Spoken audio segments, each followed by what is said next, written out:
반갑습니다. 오늘도 바이블 프로젝트 6번째 에피소드 초대교회로 떠나는 여행에 참여하신 우리 빈내리 가족들을 주님의 이름으로 축복합니다. 지난 1월 시작했던 바이블 프로젝트가 이제 마지막 시간이 되었는데요. 1년 동안 부어주신 하나님의 은혜가 마치 주마등처럼 스쳐 지나가는 것 같습니다.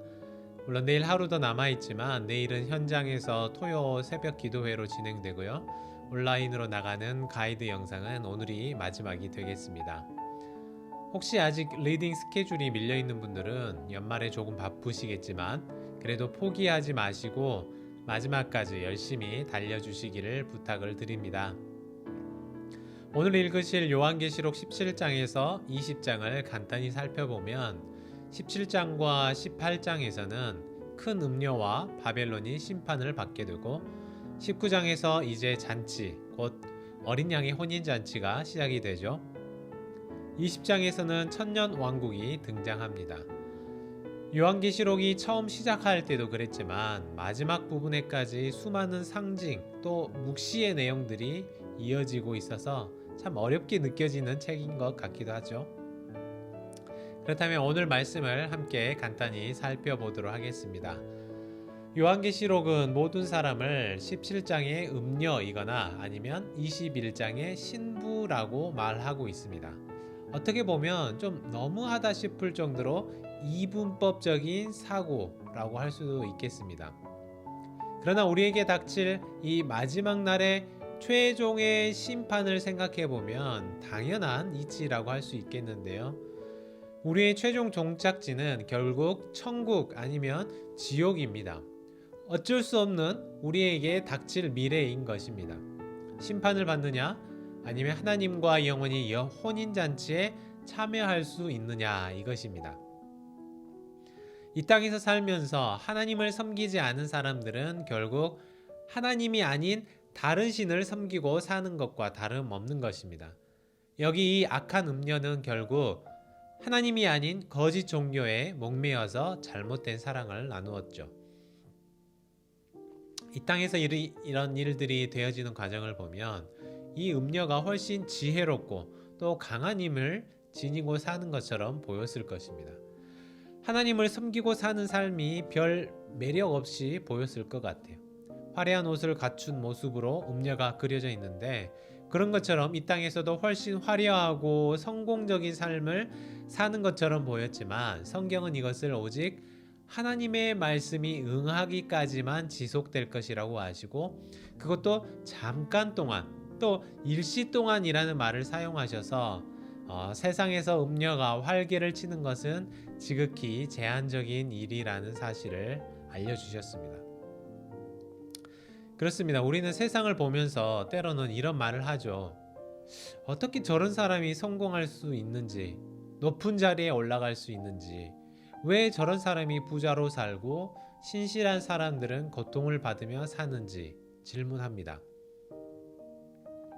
하나님이 정말 정의로운 분이시라면 이런 일이 없어야 하는 것 아니냐라고 따지듯이 묻고는 하죠. 그래서 하나님은 이런 사람들에게 분명하게 이렇게 답을 하십니다. 잠깐 동안, 아주 잠깐 동안 허용해 주신 것이라고 말씀하십니다.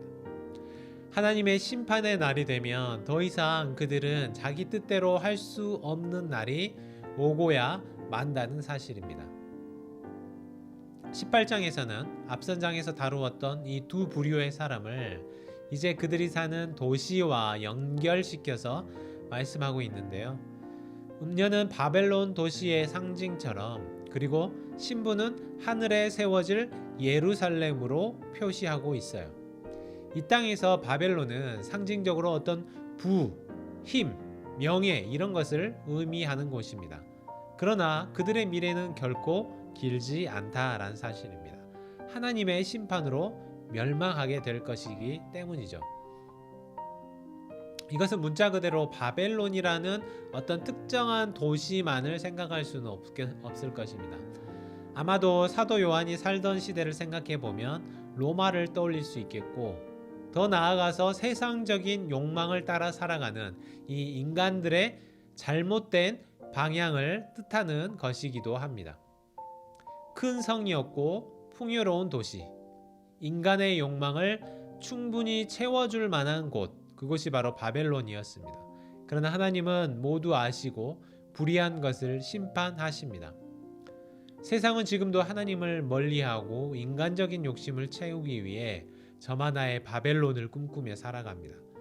어떤 사람은 돈을 많이 벌어서 자신만의 바벨론을 세우고 싶어하고, 어떤 사람은 명예를 통해서 혹은 건강이나 자식의 성공을 통해서 각자의 욕망을 완성시켜 나가려고 하죠.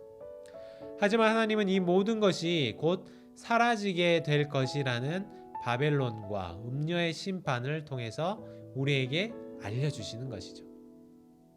이제 19장에서는 두 개의 잔치가 등장을 합니다.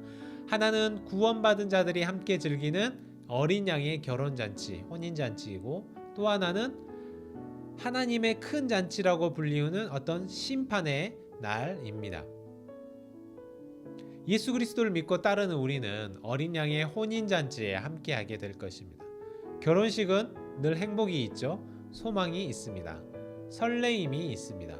그리고 그 혼인잔치가 우리를 위한 것이고, 우리를 신부로 모시는 어린 양의 혼인잔치인 것이죠.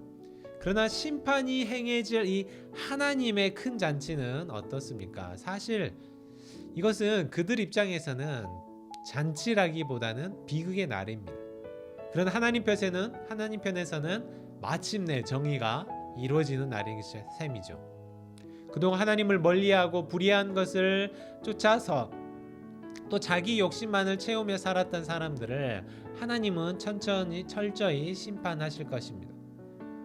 저와 여러분은 과연 어떤 잔치에 함께 하고 싶으십니까? 또 어떤 잔치 자리에 앉게 되리라고 생각하십니까? 그리스도께서 군대를 이끌고 세상의 모든 악한 원수들을 물리치실 때 바로 하나님 곁에서 어린 양 혼인잔치에 참여하시게 되기를 소망합니다. 20장에서는 엄청 강력해 보이지만 실상은 이미 그 힘이 꺾여 있는 사탄의 세력들이 등장해요. 우리는 이들이 몸은 괴롭히고 죽여도 우리의 영혼은 건드릴 수 없는 그런 자들이라는 것이죠. 그렇기 때문에 두려워하지 않고 이들 앞에서도 하나님 안에서 담대할 수 있습니다. 때로는 사탄의 괴롭힘이 너무 심하게만 느껴질지라도 하나님의 선하신 뜻 안에서 잠깐뿐이라는 것을 기억하며 이겨내시기를 바랍니다. 우리가 살고 있는 지금 이 시대는 마치 오늘 말씀에 나오는 것처럼 음녀가 권력을 휘두르고 바벨론처럼 세상적인 욕심을 따라 사는 시대처럼 보입니다. 그러나 우리는 하나님의 심판을 또 그 심판의 날을 아는 사람들입니다. 그래서 함께 기도하셨으면 좋겠는데요. 이 땅이 어떻게 돌아가더라도 나는 늘 다시 오실 예수 그리스도, 심판하실 공의의 하나님을 믿고 따르며 사는 진실한 그리스도인이 되겠다고 다짐하며 기도하시기를 바랍니다.